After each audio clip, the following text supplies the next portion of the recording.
Hi everyone, today this repair is on a Tesla Model 3 driver side front wing. As you can see there, some pretty large damage which has bowed out the wing edge and caused a large main dent with several ripples in it, some large crown work and a lot of work to get through basically. We're going to use lateral tension in two different ways to repair this wing. I'm going to pull the panel sideways towards the door and then spread out the main ripples and the crown damage from above. It's quite a complex repair, lots of different tools to use, and I'm going to show the different ways we can do it. You can see the sensors there, the camera and the indicator. We're not going to disconnect that, so that's going to save some potential diagnostic work afterwards by not disconnecting that. It's going to save us that. First we're going to look at access. So we could pull this from the outside, but the wings in this area they're completely open on the inside, so just by peeling away the arch liner we can get our hand up in there, so that's going to help later on when we're using PDR tools from the inside. With all glue pull repairs we're going to use the Keco 6Cs. So first of all we've cleaned this panel, we've polished it all up, and the spray you can see us using there is 99% isopropyl alcohol. The first tool we're going to use is the Keco LTS Beam. This has been out for a while, but it's going to work perfect for this. The wing edge, because the impact was sort of quite central to where the indicator is, actually pushed outwards the edge where it meets the door. So we're going to use lateral tension to pull that sideways back into where it needs to be. And these little beams they're great for that. You can get them as a set, but we are only going to use the smaller one here.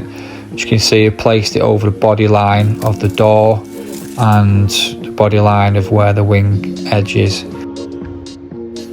When setting the tabs up, it's always important to make sure there's a nice bead of glue all the way around it.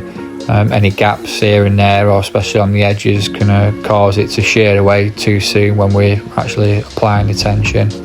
The glue you're using is Cam Auto collision glue. This will stay active for long enough for us to get these tabs and beams set into place. Now we're going to set up the Keco K-Power. This is the first time we've used it, but we know it's going to work pretty well for this. This repair is perfect for what we need it to do. There's no tension on the first one we set up yet. We're going to get into that later on. So while the glue's setting on that, we're going to set up the K-Power. So same again, the tabs are going to get placed on the outsides of the crowns here.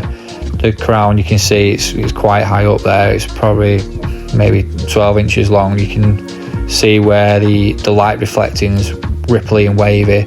So we're going to set the feet up either side of that.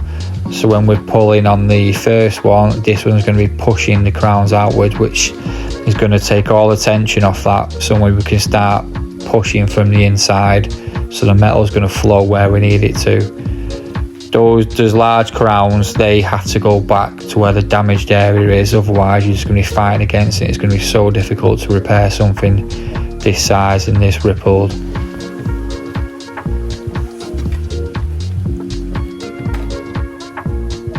Once we've got the glue filled all around the edges, we're just going to move the beam up and out of the way. The great thing with this tool is it turns from bottom to top, so we can move it either way. We can have it up, facing upwards there where it is, and we can be pushing the damaged area below that. When we need to do the crown work and knock it down, we can check it from above and move the beam back downwards. So it's really useful in that sense. You can see it's there, how it's all set up. Everything's where it needs to be. Once we're going to let the glue set, we'll start working it. One of the key things here is we've got so much open view of the actual damaged area. Keeping these outside the crowns and dented area gives us all the access we need to view the damage and how it's moving when we repair it. So you can see now the glue is set. I'm starting to turn the dial out on the first LTS beam. So as that's turning, it's pulling the wing left towards the door, which is going to close up the gap. This is going to take loads of tension off it straight away, and then once that's we've got it dialed where we need it to be, we'll leave that and then move on to the K-Power above. The thing here is to not go too far with it. You don't need to turn them out too much. You can feel the tension in the beams when it's moving. On the K-Power there, we've just got a drill with a Torx bit, which is speeding it up a little bit.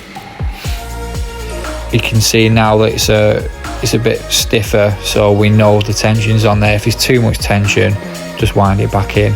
It's better to take your time with it and wind it out rather than going nuts and taking too far out, causing potential damage that we don't necessarily need to do. So what I'm doing now the tension's on the panel, I've just got my hand up under there to see if any of the damage can push out without using the tool, which it did. As some of that metal went back into the damaged area, obviously the tension slackened off there. So what I'm doing is putting a few more turns in the LTS beam, bringing that door edge closer in. You can see, look at that, that's perfect. That's exactly where we need it to be. So if we took all the beams off now, that would stay there. That would stay exactly where it is, because we took some of the tension out the dent and moved the metal back to where it should have been. The panel's getting its strength back. You can see some of the bowed edges even come back out, sticking out there slightly, but we need to do some knocking down and crown work on that later on. But the important thing is to get the arch edge back to where it is, then the crown work, the panels lined up, so we know it's going to be we know this repair is going to go well now. You can see up there the ripples are there, so we're going to do some knocking down and some pushing work.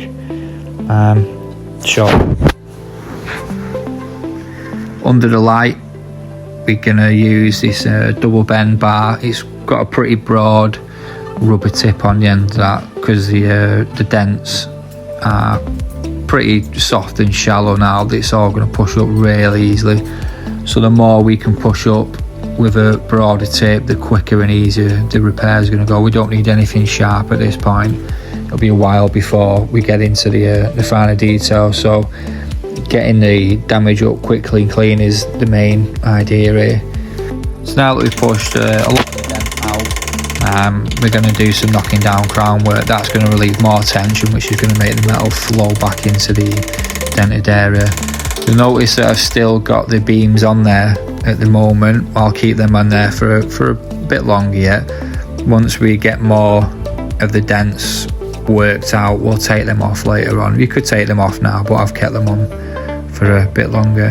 The two areas are pointed out there, that's some body line damage. We're going to take care of them soon, again with pushing from the backside. We won't do any glue pulling as such from the outside now. The only glue pulling this repair is going to be the beams, but it's the beams that have made this job savable. If I was going to have to try and repair this, pushing it all, glue pulling it without these, it would have been, probably wouldn't have happened, to be honest. The tension tools on here have made this job as quick and easy as it is. The tool I've moved on to now is going to get us right into that lip. So on the inside of the wings it folds itself round and it's quite narrow, so we need a narrow sharp bladed tool to get into there. This one's a stand liner, it's perfect, so it can actually hook round the inside of the lip and pick out those areas that I pointed out earlier.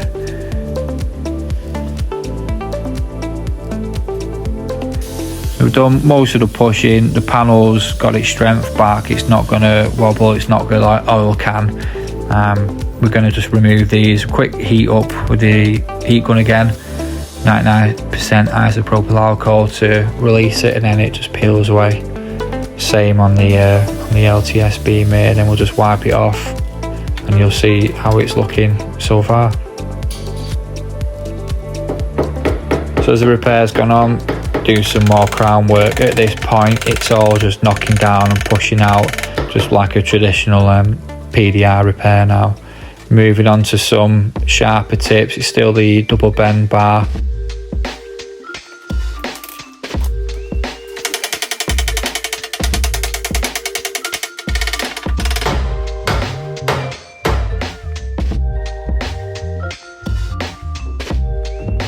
Just giving it a quick polish after all the work's done. We're happy with the repair.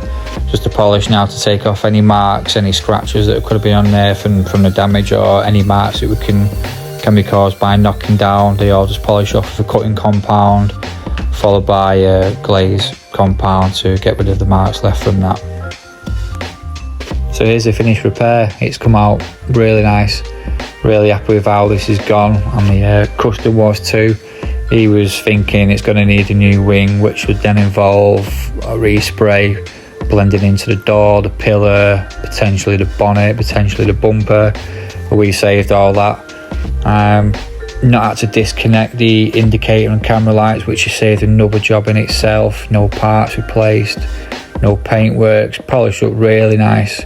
The gap between the wing and the door is perfectly back where it needs to be. It's a really clean, nice job that we've all been happy with.